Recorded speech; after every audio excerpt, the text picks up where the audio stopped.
These plants look absolutely stunning, the kind of greenery that would make any neighbor jealous. But don't be fooled. Planting them could be the single worst mistake you ever make in your garden. They're invasive, destructive, nearly impossible to get rid of. And some of them might even poison your pets, destroy your soil for decades, or cost you thousands in property damage. Stick around, because some of these plants are shockingly common. Sold at major garden centers, recommended by well-meaning friends, and you might even have one growing in your yard right now, without knowing the danger you're in. By the end of this video, you'll know exactly which plants to avoid, and why experienced gardeners consider them the gateway to garden hell. Today we're counting down 15 plants that seem like garden gold, but are actually garden poison. From the beautiful vine that can literally eat your house, to the colorful flower that could land you in the hospital, these aren't just gardening mistakes. They're potential disasters waiting to happen. Let's dive into the first plant that's probably growing somewhere within a mile of your house right now. And if you're serious about avoiding costly garden disasters and want to become a smarter gardener, hit that subscribe button and ring the notification bell right now. Because the information in this video could literally save you thousands of dollars and keep your family safe. Now let's dive into the first plant that's probably growing somewhere within a mile of your house right now. Number 15. Running bamboo.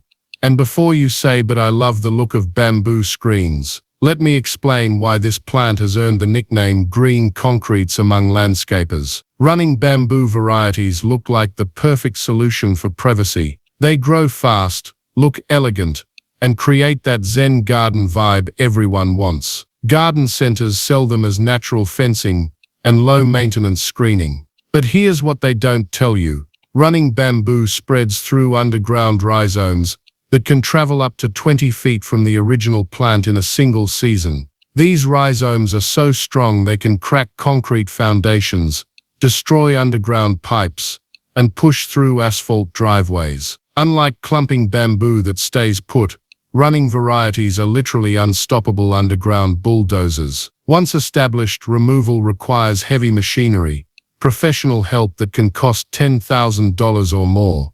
And even then, a single rhizome fragment left behind will restart the entire invasion. Property insurance companies have actually started denying claims related to bamboo damage because it's so predictable and preventable. Number 14.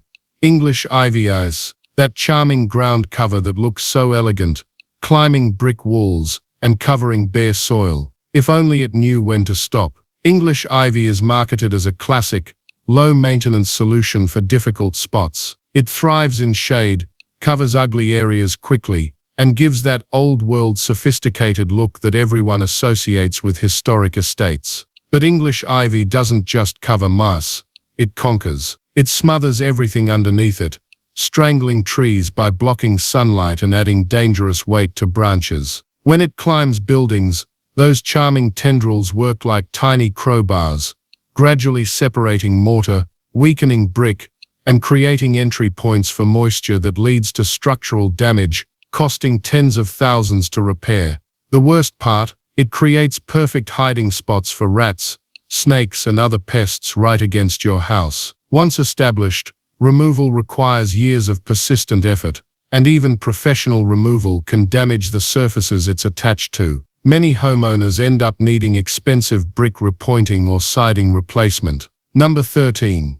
Oleander, one of the most beautiful and most deadly plants commonly sold at garden centers. This one's a literal killer hiding in plain sight. Oleander produces gorgeous showy flowers in pink, white, and red. It's drought-tolerant, deer-resistant, and blooms for months. Landscapers love it for commercial properties because it looks expensive but requires minimal care.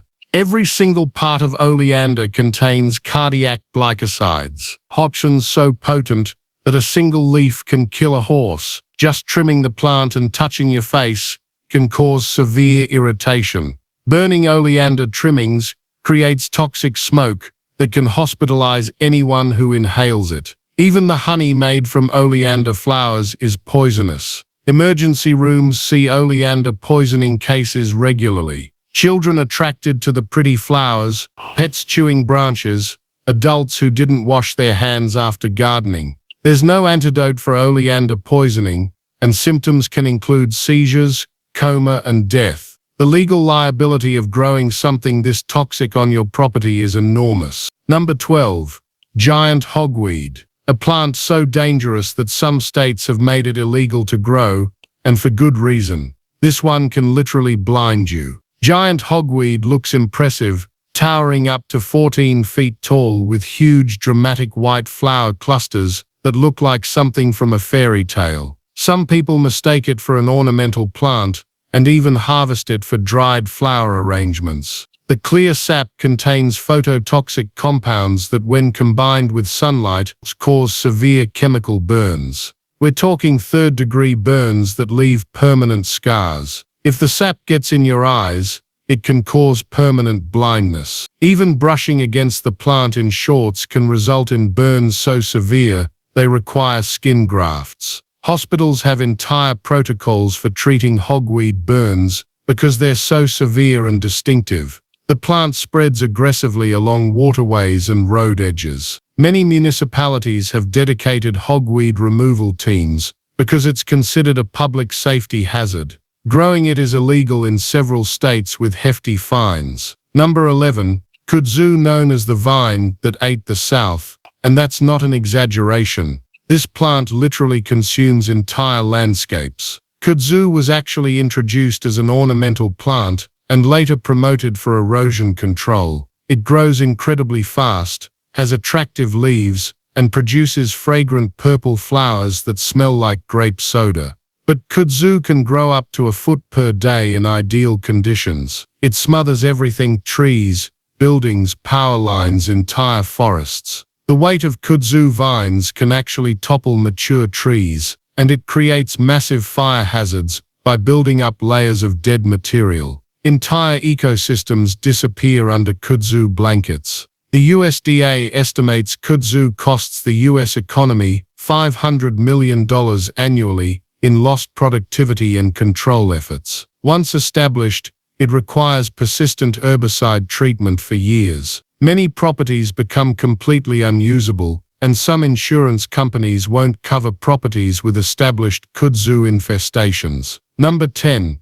Japanese knotweed. A plant so destructive that mortgage companies in the UK actually refuse loans on properties where it's present. Let that sink in for a moment. Japanese knotweed looks harmless enough: tall bamboo-like stems with heart-shaped leaves and small white flowers. Some people even eat the young shoots, which taste like rhubarb. But underneath, this plant is an absolute destroyer. The rhizome system can extend 20 feet horizontally and 10 feet deep, with the strength to crack concrete, destroy foundations, and push through asphalt. Even a fragment of rhizome the size of a fingernail can regenerate into a full colony. It can grow through floor cracks and emerge inside houses. Professional removal costs £10,000, £20,000 in the UK, and requires specialized contractors with insurance. Many properties become unsellable. In some areas, you're legally required to disclose knotweed presence to potential buyers, and failing to do so can result in lawsuits. The plant has literally destroyed property values in entire neighborhoods. Number 9. Tree of Heaven. Despite its heavenly name, this tree is straight from plant hell. It's toxic, invasive, and nearly impossible to kill. Tree of Heaven grows quickly in poor soil, provides fast shade, and can reach impressive heights. Some people appreciate its tropical-looking compound leaves and rapid establishment. This tree releases allelopathic chemicals that poison the soil, preventing other plants from growing nearby. The roots are incredibly destructive to foundations, sidewalks, and sewer lines. When cut, it releases a nauseating smell and stimulates even more aggressive growth from the root system. Each tree can produce over 300,000 seeds annually. Tree of Heaven is also the preferred host plant for spotted lanternfly, an invasive pest causing millions in agricultural damage. Removal requires cutting and immediately treating stumps with herbicide, often multiple times. Many municipalities classify it as a noxious weed with mandatory removal requirements and fines for non-compliance. Number 8. Purple loose strife, beautiful purple flower spikes that look perfect for cottage gardens. But this plant is an ecological disaster in disguise. Purple loose strife produces gorgeous magenta flower spikes that bloom for months and attract butterflies. It thrives in wet areas where other plants struggle and seems like the perfect solution for bog gardens or pond edges. A single plant can produce over 2 million seeds annually, and it spreads through both seeds and aggressive rhizomes. It quickly dominates wetland areas, crowding out native plants that waterfowl and other wildlife depend on for food. Entire marshes can become purple loose strife monocultures, destroying habitat for dozens of species. It's illegal to sell, transport or plant purple loose strife in many states. The ecological damage is so severe that government agencies spend millions annually on control programs. Property owners near protected wetlands can face significant fines and mandatory removal orders. Number 7. Autumn olive moss. This one tricks people because it was actually promoted by government agencies for wildlife habitat. What could go wrong with a government-recommended plant? Autumn olive produces fragrant flowers, attracts birds with its red berries, grows in poor soil, and was promoted for erosion control and wildlife food. The USDA even subsidized plantings in the 1960s. Those birds spread the seeds everywhere, and autumn olive quickly escapes cultivation to invade forests, prairies, and natural areas. It leaves out earlier than native plants, giving it a competitive advantage, and can form dense thickets that block sunlight from native vegetation. Each plant can live 80+ years and produce fruit for decades. The same government agencies that once promoted it now spend millions trying to control it. It's classified as a noxious weed in several states. Removal requires persistent cutting and herbicide treatment, and land managers report it as one of their most challenging invasive species to control. Number 6. Norway Maple, a tree so common in suburban landscapes that many people assume it's native.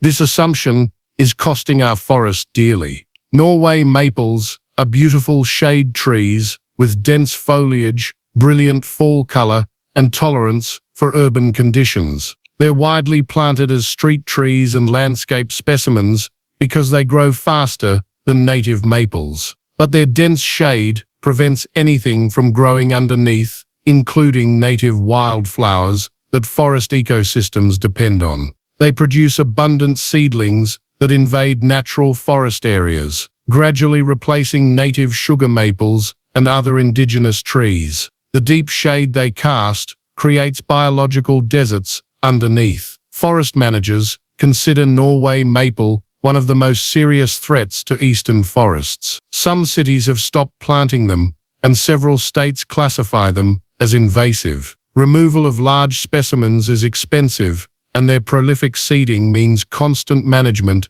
is required to prevent forest invasion. Number 5. Butterfly bush, the non-native varieties. This one's particularly sneaky because it seems environmentally friendly, but it's actually harming the butterflies it's supposed to help. Butterfly bush produces long, fragrant flower spikes that attract butterflies and other pollinators. It's drought-tolerant, easy to grow, and seems like the perfect plant for anyone wanting to support wildlife. While adult butterflies visit for nectar, butterfly bush doesn't support butterfly reproduction. The caterpillars can't eat the leaves. Meanwhile, it spreads aggressively by seed, invading natural areas and displacing native plants that butterfly caterpillars actually need. It's like offering candy to children while taking away their nutritious meals. Several states now classify butterfly bush as invasive, and it's banned for sale in Oregon. Conservationists argue that planting it actually harms butterfly populations by reducing native plant habitat. Many nurseries now only sell sterile cultivars to prevent spread. Number 4. Mint planted directly in the ground. Yes, that innocent herb you use in mojitos can become a garden nightmare. Mint seems harmless, it's just an herb, right? It smells wonderful, attracts beneficial insects, and having fresh mint for cooking and drinks seems like a no-brainer. Mint spreads through aggressive underground runners, called stolons, that can travel several feet in a single season. It quickly escapes its designated area and invades flower beds, lawns and neighboring properties. Even a tiny piece of root left behind will regenerate into a full plant. Once mint escapes, it's incredibly difficult to eradicate completely. It can take years of persistent digging and herbicide treatment. Many gardeners report mint taking over their entire vegetable gardens, requiring them to relocate their growing areas. Always grow mint in containers. Never give it free rein in open soil. Number 3. Chinese and Japanese Wisteria, possibly the most beautiful garden destroyer you'll ever encounter. The more gorgeous it gets, the more damage it's doing. Wisteria produces absolutely stunning cascading clusters of fragrant flowers in purple, white, or pink. The dramatic draping vines look like something from a romantic movie set. But those beautiful vines are incredibly strong and aggressive. They can strangle and kill mature trees by constricting their trunks. The twisting growth can destroy fences, pull down gutters, and damage roof structures. Wisteria vines can grow thick as tree trunks and have enough strength to crush whatever they're climbing on. Structural damage from wisteria can cost tens of thousands to repair. The vines also spread through underground runners and can pop up dozens of feet from the original plant. Professional removal often requires tree services and can be extremely expensive. American wisteria is a much safer native alternative. Number 2. Foxglove. Elegant cottage garden favorites that are absolutely beautiful and absolutely deadly. The more you know about these plants, the more terrifying they become. Foxgloves produce gorgeous tall spikes of tubular flowers in purple, pink, white, and yellow. They're staples of English cottage gardens and look sophisticated and classic in any landscape. Every part of the plant contains digitalis, the same compound used in heart medication. The difference between a therapeutic dose and a lethal dose is extremely small. Children are particularly at risk because the flowers look inviting, and even small amounts can be fatal. Adults have been poisoned by mistaking foxglove leaves for other herbs. Foxglove poisoning affects heart rhythm and can cause seizures, coma, and death. There's no specific antidote, and treatment requires intensive cardiac monitoring. The plants also self-seed readily, appearing in unexpected places where unsuspecting people might encounter them. The liability of growing something this toxic is enormous. Number 1. Castor Bean. The most dangerous plant commonly grown in gardens. This tropical-looking beauty contains one of the most potent biological toxins known to science. Castor bean plants look exotic and dramatic, with huge palm-like leaves and interesting seed pods. They grow quickly, provide tropical ambience, and the seeds are actually quite beautiful with their mottled patterns. But those beautiful seeds contain ricin, a toxin so deadly that just 1 or 2 seeds can kill an adult, and there's no antidote. The plant is considered so dangerous that it's monitored by Homeland Security because ricin has been used in terrorist attacks. Even handling the seeds without gloves can be dangerous if you touch your mouth or eyes afterward. Growing castor beans near schools, playgrounds, or anywhere children might access them is incredibly irresponsible. Many states restrict their sale, and some require special permits. The ornamental varieties are just as toxic as industrial types. If you have these plants, they should be removed immediately by professionals wearing protective equipment. As you can see, gardens should be places of beauty and peace, not potential disasters waiting to happen. The common thread with all these plants is that their problems aren't immediately obvious. They look beautiful, they seem harmless, and by the time you realize the mistake, it's often too late and too expensive to fix easily. Before you plant anything new, do your research. Check with your local extension office, look up invasive species lists for your area, and when in doubt, choose native plants that evolved to thrive in your local ecosystem without causing problems. Native plants support local wildlife, require less maintenance, and won't turn into expensive nightmares down the road. If you currently have any of these plants in your yard, Don't panic, but do take action. For toxic plants, prioritize removal if you have children or pets. For invasive species, early intervention is much cheaper and easier than dealing with established populations. Some may require professional removal, and that cost is worth it to protect your property value and your family's safety. If this video saved you from planting a disaster, or helped you identify a problem plant in your yard, hit that like button. It really helps more gardeners find this information. Subscribe and ring the notification bell for more smart gardening content that can save you time, money, and heartache. Thanks for watching, and I'll see you in the next one.